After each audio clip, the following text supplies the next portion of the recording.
Hi everyone, Allegra Miller here to share with you the Astro-Alchemy for April 20th and 21st, 2021. I will be speaking about the astrological aspects and the essential oils that will help make the most of these aspects. I've divided, for simplicity's sake, I've divided the oils I'll be speaking about into two categories. In the basic category, for those of you that may be just getting started with doTERRA, maybe just got an enrollment kit, that kind of thing, you're likely to have at least one of the following. Those are doTERRA Adaptive, Copaiba, and Lemon. And in the specialty category, doTERRA Passion, Lemongrass, and Slim and Sassy. Do keep in mind there is a huge difference with the brand doTERRA. It's simply the best essential oils there are in terms of chemistry and caliber for not only the purposes I'm referencing here, but much more. If you don't yet have doTERRA, please reach out. I'd love to support you in getting started. And along the way on your essential oil journey, I've been using, teaching about, and selling doTERRA for over 7 years. It's super exciting to watch people's lives transform in the process of using these amazing products. Also keep in mind that not only do I sell doTERRA, I also offer naturopathic consultations, bodywork attunements, and also life coaching sessions. I have many credentials in natural health. Anyway, thanks so much for tuning in on this Leo moon energy. I have decided to make these videos, at least for now, every time the moon transit changes. So as of this morning at 2:09 a.m., the moon went into Leo. Under the influence of a Leo moon, we can notice ourselves being self-expression themes become more pronounced. It becomes more important to take action that aligns with our passion. We will notice ourselves being more prone to step out into the limelight and notice those that are stepping out into the limelight. This is an energy that encourages us to shine our natural gifts and encourages us to encourage others to shine their natural gifts. So great time for creativity, good time for risk taking, and being generous.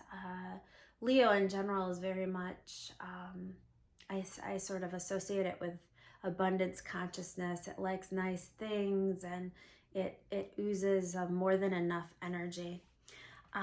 So let's see. So some of the oils I've chosen for that. Passion is a great one to help keep your passions alive and expressed. This is a topical aromatic only. And let's see. I was going to choose, I'll just say this, I was going to choose wild orange as one of my top 3 basic, but I couldn't find my bottle of wild orange. I know it's somewhere, but so I chose lemon instead today. So if you have wild orange, that's a good one to keep you in abundance consciousness. Take it internally, put it on topically if you're not going to be in direct sunlight. If you can't find your bottle of wild orange, lemon is a good alternative. Both lemon and wild orange are high in terpenes, which are going to keep you in that sunny energy of Leo. Terpenes are mood elevators, but both can cause photosensitivity, so be mindful if you're putting them on topically and going into direct sunlight. Both can be taken internally. Lemon in this case is very powerful at just clearing your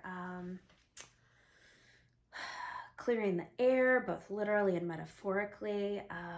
It is in the diffuser. Also just taking internally, it helps to alkalinize the body, which keeps you, having an alkaline physiology is more conducive to uptone emotions, uptone thoughts, higher frequency living, and less prone to disease, obviously. So,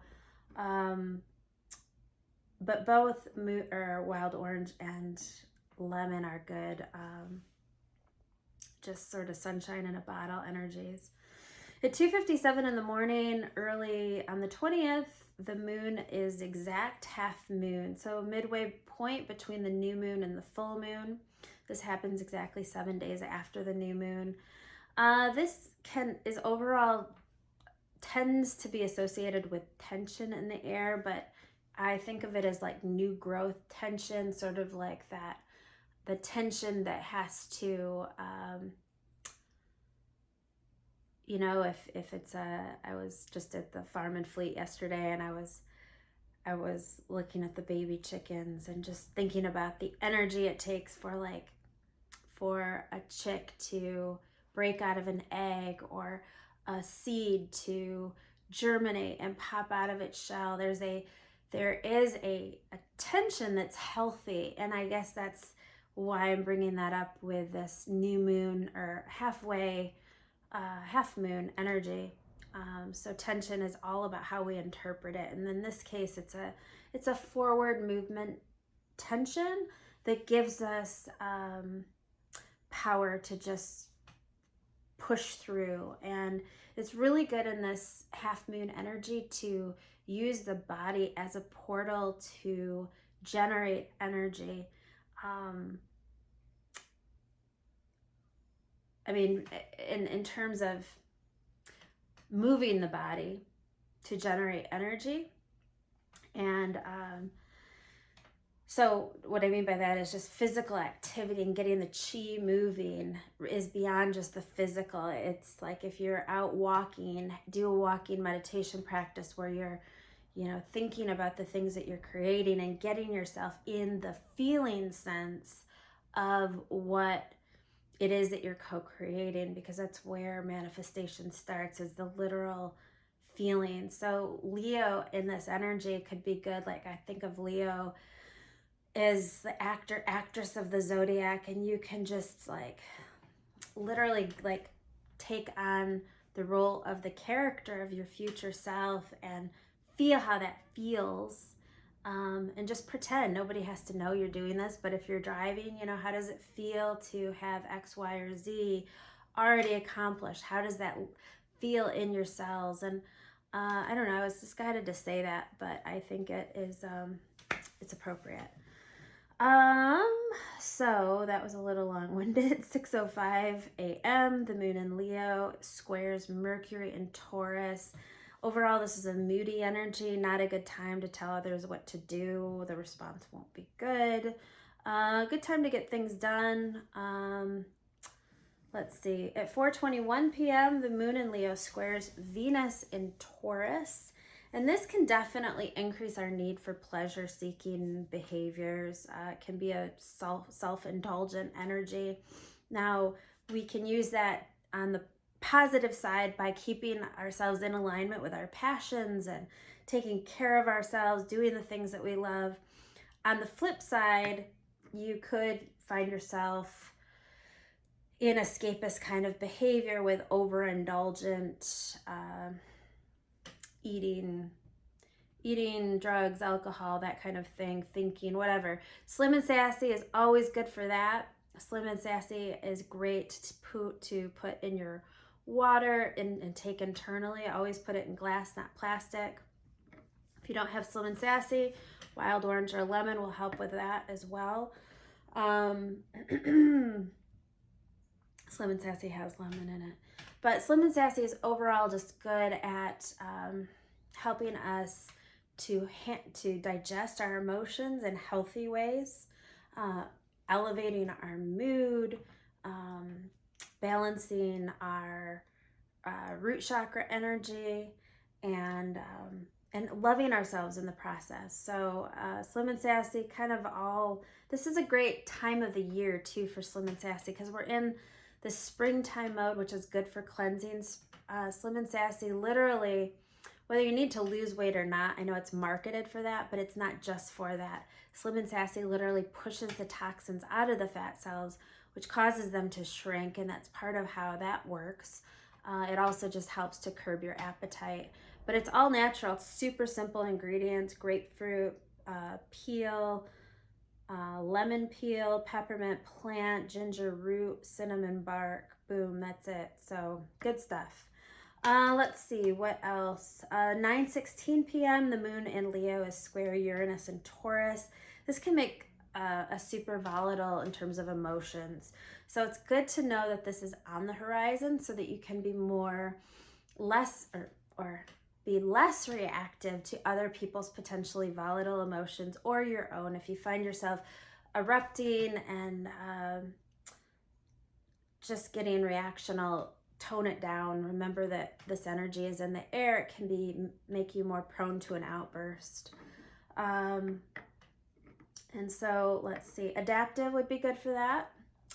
Adaptive, I chose also for this Leo energy because it has so many things that are really good for helping our communication to be from our heart, from our truth, from our higher self. Really good for stressful situations. It does have the wild orange that I mentioned in it. And Copaiba I chose because we're under the influence of Leo, which likes to shine and let others shine. Copaiba is an oil that helps us be more likely to step out of our comfort zone, out of our shell, into the limelight, let go of whatever guilt or shame might be holding us back from expressing our highest potential.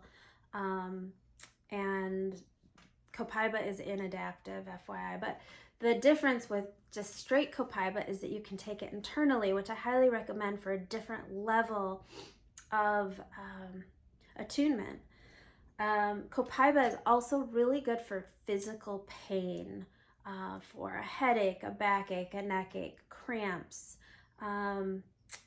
Anyway, it's just interesting. It's also good for skin. It's also good for digestion. So those are less on the emotional note, but everything connects to everything. So, and then the last thing I'm going to mention is the 21st. There's only really one significant thing happening, and that is that the Leo moon opposes Saturn in Aquarius at 1:52 a.m. And this is only going to last a few hours, but it can make down energy likely. It can bring up sadness. I would say it's a good time to sleep and oil up before you sleep and do things that will increase your vibration. Use some adaptive before you sleep. I chose lemongrass today because lemongrass is so powerful at clearing negative energies and any low frequency patterning. Lemongrass is also great if you're literally clearing out your space. It's I call it sometimes the oil of for hoarders, because it's good at like letting you let stuff go. So if you're cleaning out a closet, if you're tidying up your house, lemongrass is good to have in the diffusers. But it's also like sage in a bottle. It just clears energy. So putting this on the bottom of the feet, up and down the spinal cord, lemongrass can be a little bit, it can cause some sensitivity. So be mindful of that. Lemongrass also taken internally, that has a bite to it, so just kind of play around with it. But if it's too much for you to take in water, you can take it in a veggie cap. doTERRA offers veggie cap super cheap, so that's an option. But yeah, this is just a really nice one, especially along the lines of what I was saying with Slim and Sassy, being that this time of the year is a good time for cleansing. We're at that point today of being midway between new moon and full moon, and just busting through whatever might be holding us back. This helps with the literal shedding of those cellular patterns. So, all right, I think that's all I'm going to mention. I will be doing another video for starting April 22nd, when the moon goes into Virgo at 9:02 a.m. In the meantime, thank you so much for tuning in. I really appreciate the support in these ongoing YouTube videos, and for those of you that have been drawn to send donations my way, it is super very much appreciated and has helped continue my momentum in doing these videos. And thank you for just letting me know that these videos are helpful. It means a lot when I get feedback from you all. So thank you so much. Have a great day, and I'll see you in the next video. Bye.